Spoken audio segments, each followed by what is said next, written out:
Hi everyone, welcome back to another episode of Journey to Purpose with me, Philippa Bagley. Today my wonderful guest is Kristen Himm, who is an unschooling advocate. Kristen, welcome. Thank you. It's great to be here.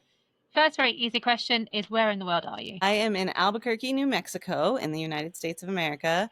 So we're in if people don't know it because it's not huge, we're in the same time zone as Denver. We're like due south of Denver, Colorado. Do you know Albuquerque's on places that people have heard of in the UK, and I have a weird obsession with the word because I think it's a great word, but I have not been there, so one day. Yes, one day. And we are, I think the thing we're most famous for is our International Balloon Fiesta, which is definitely worth visiting for. Sounds amazing. Absolutely. Thank you. Very simple question. What is an unschooling advocate? Yeah, great question to start with, for sure. I'll give just a short background on myself and how I got here. So I was a public school teacher. I'm a trained and certified educator. And I was a public school teacher for almost 20 years before turning away from the public school system and finding my way towards unschooling. Maybe unschooling, a definition of that would be helpful before I even say what advocacy work is around it. Unschooling there are so many definitions to it, but it is basically following children's interests in order to help them learn all the things they need to learn in life. So it's stepping away from the very boxed in style that is public education, right? It's stepping away from those timelines, those standards, those like, you need to know these things by this age sort of mentality, and allowing children to grow and progress on the timeline that makes sense for them, let them follow their interests and their lead. And so that's essentially what unschooling is. It's non-coercive. There's a lot that goes into it. And so I stepped away from public education to unschool my own children, and at the same time started a center in our city for other people to come and sort of learn in this more free way. And then I just found my way towards wanting to advocate for this lifestyle, because it really is a full-on lifestyle, to as many people as I could. And I'm doing that through the center that I run, but also through going on podcasts like this and working with some other organizations and stuff like that. Brilliant. So many questions about what you've just said. So first one, obviously you said you're a public school teacher for 20 years. So was there a particular moment in your career you went, this isn't working, or do you think it was a gradual shift? Like, what led to that kind of reevaluation of the system that you were used to for you? So yeah, that was a lot of different things. I would say I always sort of had the mentality in the back of my belief system in my head. You know, when I had sort of like a calling to be a teacher when I was like 14, and it was like, I'm going to go change it. Like, it was this whole, I see this terrible broken thing and I'm going to go be part of the positive change. And at the time thought the best way to do that was from within the system, right? The best way to change the system is to get involved in it. So I did that. And over time, I found myself becoming more and more a part of it, as opposed to, creating necessary change. And as with many things, I think for many people, COVID was the whole COVID lockdown shift in what was going on in society really just gave me some time to reflect and think about where I was on my own path. My oldest child was in 3rd grade at the beginning of COVID. My youngest hadn't started school yet. And I also had a fabulous role model. My sister, who I'm very close to, had been unschooling her children all along, like since they were tiny little ones, she had decided. So the sort of that combination of like having the time to reflect and seeing what the public school system was doing to my own child, having this other role model in my life, just really got me to the point where I decided I couldn't be part of that system anymore and needed to leave. No, understandable. And one thing that came to mind when you started to describe what unschooling was the Montessori way of learning, if you're familiar with that. So I'm sure you are, learning through play. I'm not an expert, so this is why we have you here. But with the unschooling, my first thought was one or two things. One is like, how does it compare to Montessori? Because I think that's a little bit sort of individual led, though I could be wrong.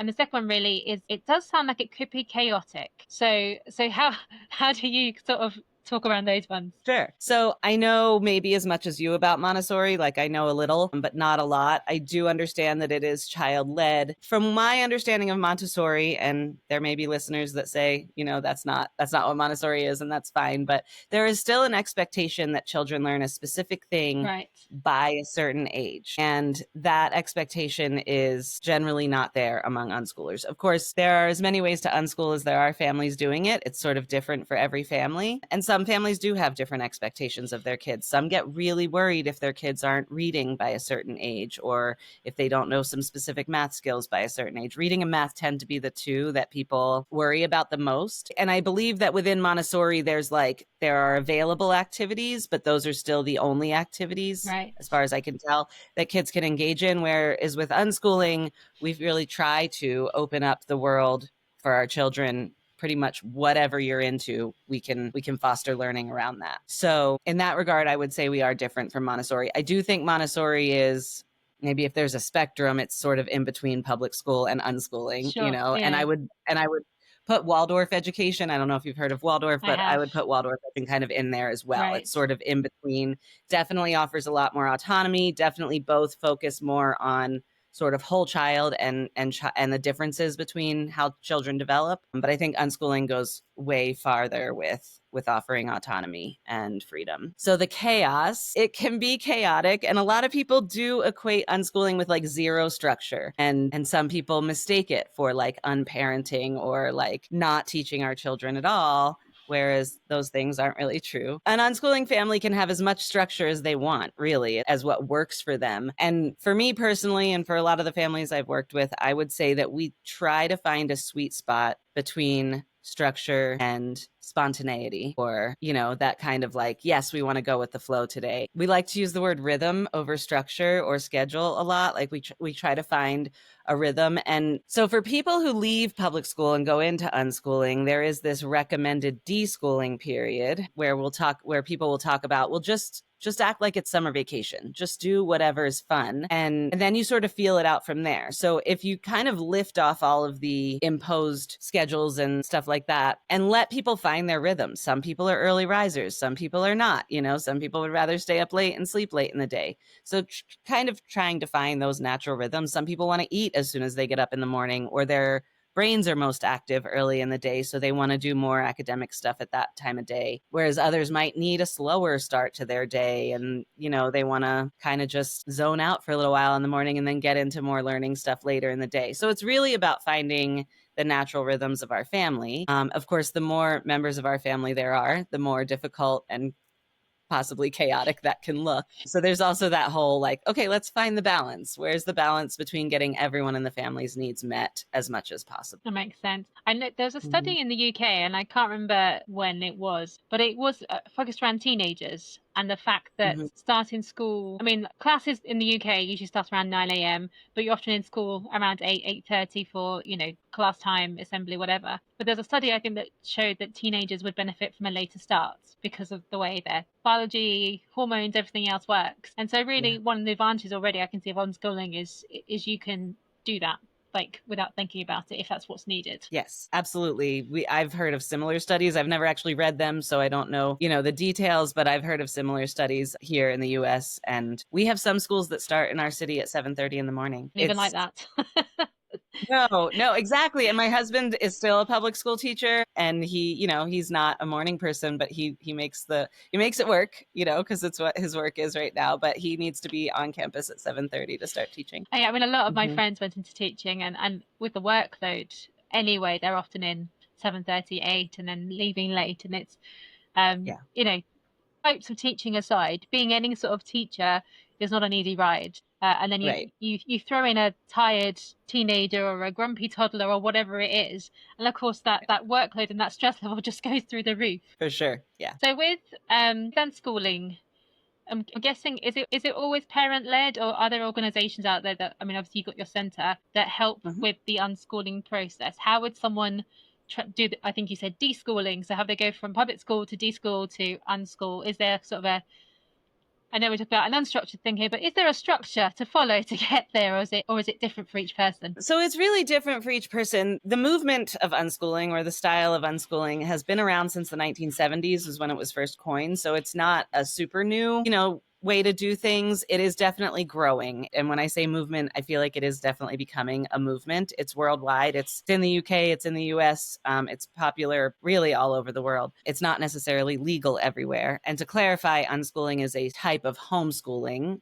in the United States specifically. So we generally register our kids as homeschoolers in our state, And then we practice the approach of unschooling as the way. Some families homeschool, of course, and do more of a school at home style where they get the curriculum and they do the workbooks and stuff like that. So as far as support, there are definitely organizations that do it. Like I said, I have a center here in Albuquerque. There's a group of schools called Sudbury schools that are pretty popular. Well, I shouldn't say popular, but there are several. The original one is here in the US in Massachusetts, but there have been several that have duplicated it. And it really is, they set it up like a private school. And one of the big things around unschooling is creating a very rich environment, right? And we use the metaphor of like, if you plant a seed and it doesn't sprout, you don't like yell at the seed to do better. You work on the environment, right? You improve the environment to get it to sprout. You check the soil, you check the water, all of those things. So these schools are set up like that, where they have very rich resources. They have lots of books, they have games, they have different things for kids to explore, to find out what their passions are. And then they have adults there to sort of support the learning, but it's never like, this is what you need to do and you need to make sure you get it done. So there's Sudbury schools, democratic schools. I think a Sudbury is sort of a type of democratic school, but there's some different ones. And then another common sort of model for these types of schools is what's called an agile learning center. And that is what we are, or we are transitioning to. So we're still working on bringing in all of the tools and practices, but that's just another model that's out there. It's called an agile learning center. Interesting. And then on top of that, sorry, go ahead. No, go for it. Yeah. On top of that, there's lots of other supports that families can seek out. There are people who coach. There are lots of Facebook groups where people get support. I also run 2 like parent support groups every month. One's online, one's in person here, where we just get together with parents and talk about, hey, this is what's working for me. What are you struggling with? Maybe I can help. And there's also tons of books and podcasts and things like that, articles that people can read to learn more about what it is and what it can look like for their family and how they can make it work. So this is a very academic question because I've never been unschooled, so I go back to structure and what I know. I love the fact you talk about to remove the impetus of trying to make a child achieve a certain thing by a certain time. And we all know from child development that we develop at different stages, and we also know the adult brain doesn't really get there until late 20s. But in a world where reading, writing, arithmetic, the 3 R's, although actually writing is a W, so that's clearly misleading in itself. But in a world where the 3 R's are really important, how would you counteract any concern around, well, how will my child learn these basic things, as you mentioned at the start, with this perhaps not chaotic, but again, if a child doesn't want to do maths, like how could you encourage that so they don't lose out to their peers who perhaps have a more formal structure? Does that make sense? Yes, yeah. Absolutely. And it's a common question, and it's okay. We call questions like this schoolish, or like that line of thought, schoolishness. And that's totally fine. It exists everywhere, right? Because it's bred in most of us. So the thing is that reading and math are tools that we all use to get around in our world, right? And so kids are going to naturally want to learn those things. They're going to have curiosity about how to read and how to do math. I would say the times that it doesn't become a priority for kids, there's other things missing in their world. It's going back to me talking about creating that rich environment, right? So if we have kids who are being neglected by their parents or who are not receiving proper nutrition or stuff like that, those desires may not happen for those kids. So we are assuming with unschooling that we're talking about children who are in an environment where their basic needs are met, they are supported, they are loved, people are connecting with them. Those are all important. Like, we have to have those before anything else. And then it comes up. It really does happen. Like, there are countless tales of grown unschoolers who talk about the many different ways that they learned to read and learned to do math. I can give a few examples. One of my sister's kids, as when she was a youngster, she really enjoyed listening to a certain type of song. She really loved parody songs, right? Songs that sort of like had these joke lyrics and stuff like that. Yankovic type stuff. But probably exactly, she's probably too young for that, but that kind of thing. But a more modern version. But pretty much, yes. So she really loved parody songs. So she would listen to them, and then she would pull up the lyrics and she would follow along and listen to the song. And she just she also watched shows as a kid that talked about phonics. Her parents, of course, would talk to her about phonics when it came up naturally. So that's kind of how she taught herself to read, was through listening to songs that she really memorized, and then looking at the words and figuring out how they lined up. I will say it's not that easy for all children. There are definitely children who still require some structured phonics instruction and stuff like that. And it's totally fine to bring in curriculum and to teach our kids in a more traditional way, but the idea is to wait until they're ready for it and to talk. I can tell you my oldest child went to school and was more or less forced to learn to read before she was ready. Right. And I remember tears trying to get her to do the nightly homework and, stuff like that. And so she can read, but she kind of has an aversion to it because of that experience. Whereas my younger child, who's currently 7, is in the process of learning to read. She's excited about learning to read. She asks for it. So we talk about phonics. We go over different letter sounds. We're driving around. She's trying to sound out signs all the time, asking me, what do these letters spell? And so she's just really engaged and kind of having fun learning in her own way and on her own time. I mean, that sounds so cool. It made me think. I've got one of my best friends and I. We do 12 mini adventures every year because we don't live near each other, but we try to meet up once a month. And over the course of our friendship, we have followed different themes. So we go on holiday every year for a couple of weeks, and we, for a couple of years, followed the path of the St. John's Crusaders for no other reason than we happened to stumbled upon them. I think it was in Malta. We're like, well, they went to Rhodes. Let's go to Rhodes next year, and they went to here. And it is that kind of interest-led learning. And last year we looked at places in the UK which end in Ester, which is like a Roman ending. We went to Leicester, Chichester, Colchester, like all of that, and we just had fun learning about those cities. And of course the history was more than just the Romans. There was lots of other stuff there. And I think for me, my greatest joy as an adult is unregulated learning. When you think about it, like having I loved university, went to a good one, I was very privileged, but I was tired of study by the time I finished. And now, sort of 20 odd years later, I'm still learning, and I'm sure the same as you, the more I learn, the less I know. But having the freedom to choose what I study, when I study it, how I study it as an adult, it feels a lot more fun than you must do this, and therefore you must have an exam at the end of it. Sometimes I do more qualifications, but sometimes I just go to places ended in Esther for a laugh. Yeah, exactly. I love that. I love your story about how you choose where you're going, and that is definitely a fabulous just sort of example. And it is true. Most adults, so another word for unschooling is self-directed education. Adults generally are self-directed by nature. You get to adulthood and suddenly you have control over your life. But there is some argument amongst unschoolers that, like, why don't we give children some of the same rights that we do as adults? Of course, their brains are underdeveloped and they need people to make sure that they're making safe choices and to sort of guide and coach them. But they don't necessarily need people tricking them and coercing them into doing what we adults think is most important for them. Definitely. The other thing that made me think of is I struggled with maths until I was 16, and then I changed schools for my last 2 years, and I ended up doing maths some more because I had to for what I was studying. But I went from what was a C at what we call GCSEs to the equivalent of a B at like the higher level. And the difference for me was the teaching. Like I went from a teacher who kind of didn't expect me to do well and didn't know how to break things down to a teacher who was fabulous at explaining the concepts to me, got how my brain worked, and it seemed effortlessly almost shifted me from the place of I can't do this to actually I can do this and I can do it well. Who knew? How, again, this is probably an academic question again, with parents learning to be unschool advocates as well, overwhelming can it be for them, I guess, is when you have a child who perhaps does want to learn something, but they don't know how to help them. Like, how do you get over that problem? So first, I have just a quick follow-up question for your own experience. When do you think your sort of thought process around you being bad at math, when do you think that started in your life? Really early, really early, definitely. So you did ask about reading and math earlier, and I kind of talked mostly about reading. So here we are about math, and I know it's math in the US and maths in UK, so what's that's an okay. MS? But it's fine. Yeah, exactly. It's all good.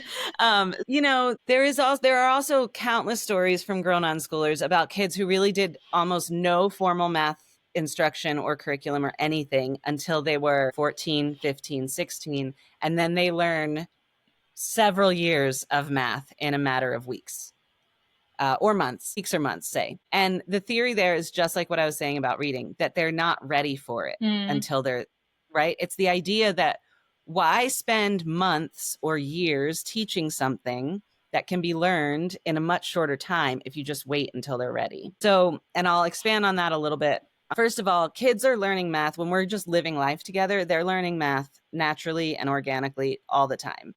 If you bake or cook with your kids, you're measuring things, you're talking about fractions, you're explaining how this works. They pick up on that. My 7-year-old can easily tell me if I say she gets 5 cookies, she can say, well, I ate 3 and now I get 2 more, right? Like there was never, we need to learn what 2 plus 3 is. There was never what's 5 take away 2. None of that, right? So we didn't do any of that, but she can still logic those things out herself. And I see her counting, beads for a game and going, well, here's 2 piles of 3, so that must be 6. No one has taught her these things. She's just learning how to manipulate numbers in a natural way with the activities that she's doing every day. So that for basic math, I don't really think direct instruction is even necessary most of the time. Again, if you have that rich environment and their needs are met and you're talking with them all the time about life and what we're doing. My kids get an allowance, they get money every week that they can spend. That's another way that they sort of learn how numbers work. They learn what tax is and, stuff like that. And then the other piece, and then like I said, if you wait, then a lot of times unschooled kids, they're not doing any formal math. And then they get into their teen years and they're like, I think I want to go to college or university, or I think I want to get this certification or start studying this thing. And all of a sudden that higher math is important. So they start working on it and they figure it out. Having the right teacher is definitely important. And when it comes to homeschooling and unschooling, there's nothing that says we can't bring in outside support, So if I went up to a certain level of math on my own, but I never went into a field that required higher level math. So I've lost, I'm sure, most of it. So if I have one of my kids who wants to get into trigonometry or calculus or anything like that, then we'll find somebody to help them with that. We'll find them a tutor. We'll find an online program, So there's nothing wrong with bringing in experts when it's time. Fascinating. Do you know what?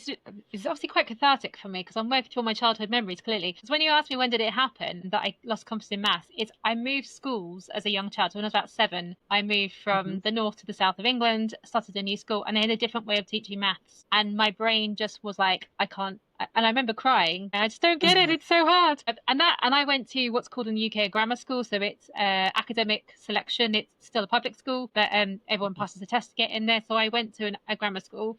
But of course, the bar's higher because everyone is already deemed a certain level of academic ability. Even though, and this is something, again, I've learned as an adult, is I'm an intelligent human being. But when you're pitted against other intelligent human beings and you can't get that one thing right or it doesn't come as naturally, I definitely can weigh down for you. So again, I can totally see how having that unschooling, like if I didn't have my little cry when I was 7 and going, I just don't understand, it's all changed, that probably would have changed my whole perspective on maths for the next 10 years, which I didn't recover it until I was 16, 17, 18. It's fascinating. Right. Yeah. And a lot of kids experience that in one way or another, in one subject or another in school, right? Basically coming to the realization or even being told you're just not good at this thing. And that just shatters a kid's confidence. And we all know that, being confident about something is half the game of learning it. So absolutely. Well, thank you for my therapy session. Yes.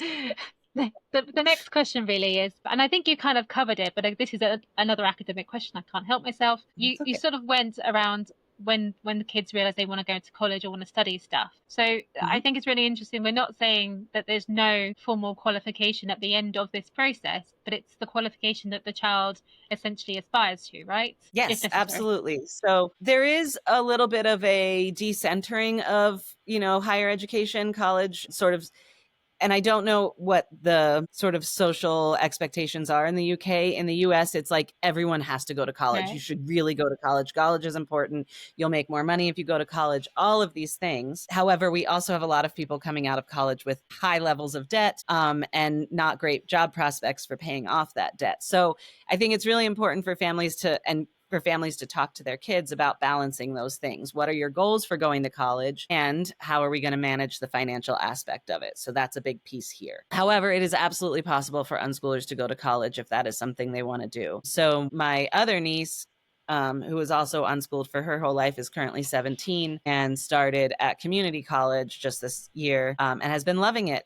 She did what she needed to do to pass the entrance exam, and that was more or less all she needed. Now it's community college, which is sort of like a precursor to university here. Right. It's sort of like a junior college, if you will. So it's a little bit easier sometimes to get into, but we also have these great programs here in our state, and I think in many states in the US, where kids, whether they're homeschoolers or public schoolers, they can take classes at community college for free, and then they receive both high school and college credit for the same class. So it's really great. It's a really great way to get kids. It's one path to university. They can go from homeschool to community college, and then they can easily go forward to university if they want. We also have kids who want to go straight to university, and usually they just have to call the university and say, hey, I'm a homeschooler. I need an alternate path to admission, because it's not the same as going from public education where you take the SAT. I mean, homeschoolers can still take an SAT, but transcripts and diplomas, stuff like that, we can create them for our children as homeschoolers.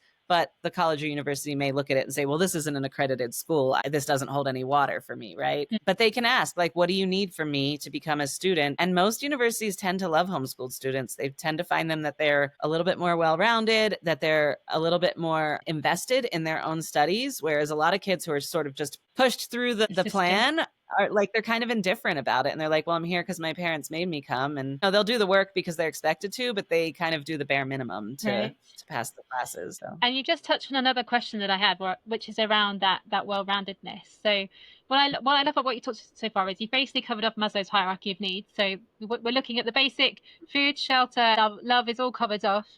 How do we get that social well-rounding? Because there's arguments people say about, well, you go to school to learn social skills. I mean, you should learn them at home surely as well. But when you haven't got as many people around you, how do you teach that, dealing with large groups of people, speaking in front of a crowd? Again, skills which may or may not be needed in the future, but something that I know a lot of people look towards their children having. So the what about socialization question is a bit of a joke amongst homeschoolers. And the reason, again, I don't know about UK, but here our kids are told frequently that they're not at school to socialize, right? If they're talking to a friend in class, it's like, you're not here to talk, you're here to learn. But I get what you're saying. There is that being in a group. There is that, there's a lot of things that come up in school that maybe don't come up for homeschoolers. So many different ways for kids to learn these skills that, again, come sort of naturally through just sort of living life together. First and foremost, we and most of the homeschoolers I know, we aren't just home. We are out in the world. We go to the library, we go to the grocery store, we go to restaurants. We also go meet up with other homeschoolers. I have a center, so that's one place that these things happen. But there's also families that just organically get together at parks regularly, or go for hikes together, or create small like co-ops and stuff like that. So there are a lot of opportunities to meet with same age or similar age peers and interact that way. But then there's also, like I said, when we go to the library, my kids talk to the librarians. They don't let me do all the talking for them. They want to do it too. When we go to the grocery store or to what was the other place? Oh, restaurant. Like, my kids love to order for themselves when they're at the restaurant and all of those things are good skills to have, right? To be able to talk to just about anybody out in the world. So yeah, I think that's just sort of something that public school folks go, I don't think that works that way. And then when you come over into our world, you're like, oh, there's tons of opportunity for socialization, and it's more organic and way less controlled than in what happens in a public school. No, I can see that. And this is obviously really, really cathartic for me. And my mum was a language teacher. We used to spend our summers in Germany. And I spoke German very well as a child because we used to go there, and I absorbed it as a child. But I would go and I remember one year I was collecting animal stickers for my sticker book. I'd go and have conversations in German quite happily. Also, because I discovered if you're English as a small child and speak German, they like to give you sweets because they're so impressed by you doing that. Sure. Like, bonus. But I was just reflecting again, and kind of, well, that social awkwardness, though, is probably removed as well, because you're not in this forced herd situation where you have the different tribes within the classroom. You don't have to worry about the different social expectations that and all the awkwardness of being a teenager and hormones. I know I've asked you a lot of very academic questions, but actually, which I've had with a lot of my friends, is I totally get why people homeschool and that move towards it now, because I don't know that the school system in the UK or the US serves the complexity of the world we're moving into. That the combination of tech, the fast pace, the potential overwhelm, and in the UK at least, we say that we're still teaching to Victorian standards sometimes, in that kind of rigid structure, and a lot of the schools were created so that people could go to the workhouses to work, and so we don't have that society anymore. As adults, a lot of us have more flexible work lives. Not everyone, it depends on what you do. So is a rigid turn up at 8:30, leave at 3:30, whatever the cycle is that a true reflection of the society we're moving into? I don't know that it is anymore. Yeah. I mean, you touched on a few different things there that I can comment on. And you didn't really say this, but you sort of did. But one of my biggest concerns with the way the public school system is set up is that children are grouped by age, right? They're grouped. It's like they're all within about a year of each other's age in a class, essentially, at least until high school. Maybe they mix up a little bit in high school sometimes, but and that was done for the convenience of the adults, right? And so much of how we manage children is for the convenience of the adults. It's like, how can I manage this? How can I manage you so that it's less work for me? And I don't know that that's necessarily fair, especially for people that are working with children. Maybe we need to work harder to meet their needs. But what happens when we put a whole bunch of same age kids in a room together and tell them that we want them all to meet the same standards by the same time is you create this incredibly competitive environment, right? Kids are really competing with each other. What did you get on that test? Haha, I did better. Stuff like that. Whereas when you put kids in more of a multi-age situation, and school's the only place we do that, right? I don't go to a job and then they're like, well, you can only work with other people who are the same age as you. Like, I've worked with people 20 years younger than me, 20 years older. Right. So it only happens in school. And when you put kids in more of a multi-age setting, some really cool things happen. The older ones teach the younger ones. They're very patient with them. The younger ones look up to the older ones a lot. They want to meet their expectations. So a lot of things, that's just one of the things that came up when you were talking about their ages. And then what else were you can you say some of the other things you said? Victorian workhouses, rigid systems. Yes.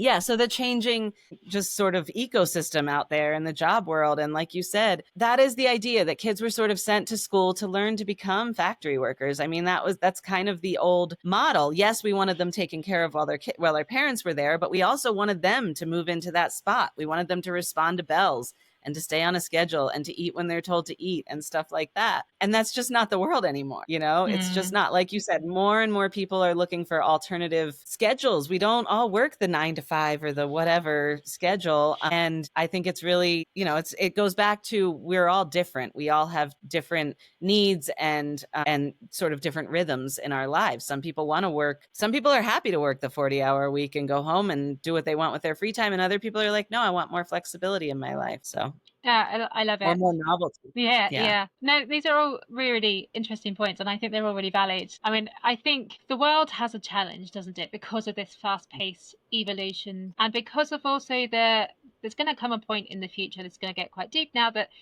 resources, what resources do we have? How do we use it? And I do think I went into business very late. I'm in my 40s.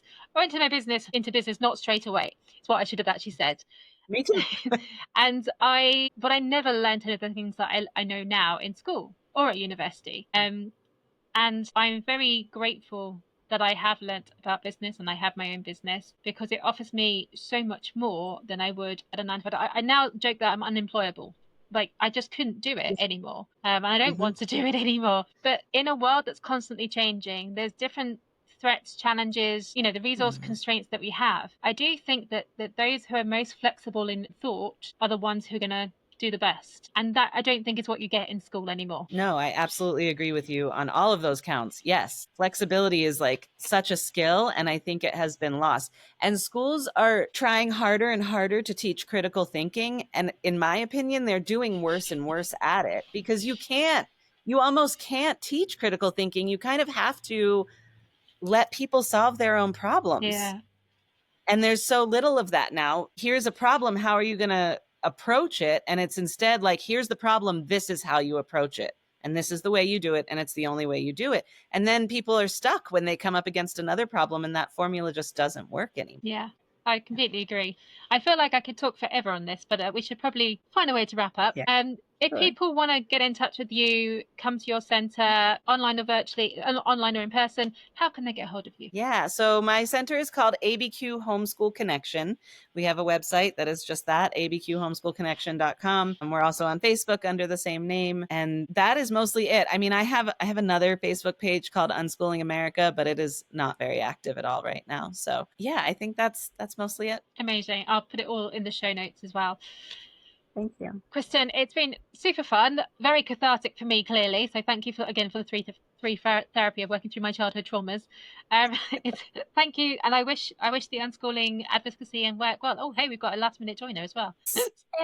Hi. Thank Thank you so much. Anyway. Yes. Thank you so much for your time. And yeah, we almost made it.